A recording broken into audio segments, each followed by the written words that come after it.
आज जो देश का बजट प्रस्तुत किया गया है, यह बजट ऐतिहासिक बजट है और इसलिए भी ऐतिहासिक है कि देश ही नहीं बल्कि दुनिया के सबसे लोकप्रिय नेता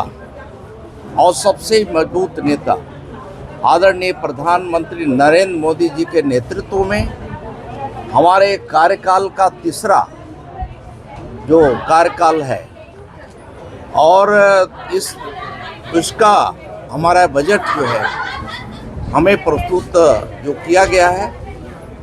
और इस बजट के माध्यम से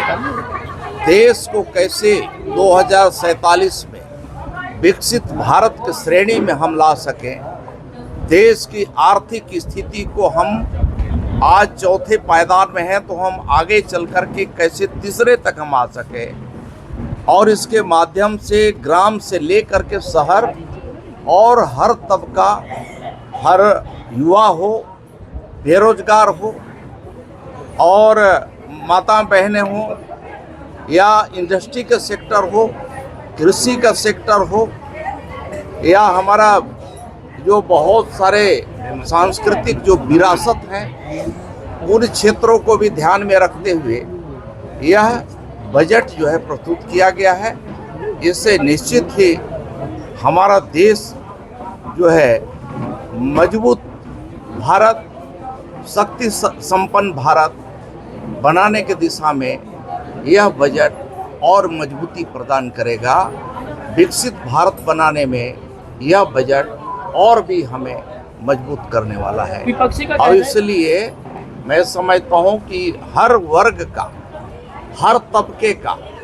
हर क्षेत्रों का इसमें ध्यान में रखते हुए हमारे देश के यशस्वी हमारे वित्त मंत्री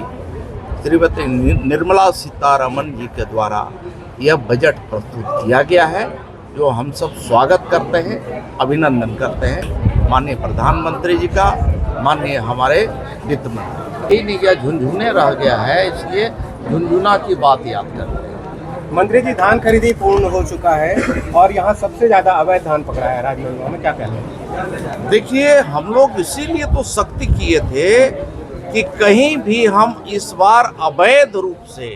धान हम यहाँ संग्रहण केंद्र तक पहुँचने नहीं देंगे।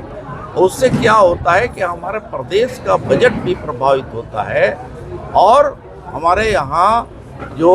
असली जो किसान हैं उनको भी एक तरफ से तकलीफ, हतोत्साहित उनको भी होना पड़ता है और इसलिए हम लोग कोचियों को इस बार जो है रोका है। कांग्रेस ने जिस प्रकार से कोचिया को बढ़ावा दिया, यहाँ गलत कामों को अड्डा बनाया, उसको अब हम धीरे धीरे सख्ती करते हुए हम उसे रोकने का काम कर रहे हैं, जिससे कि यहाँ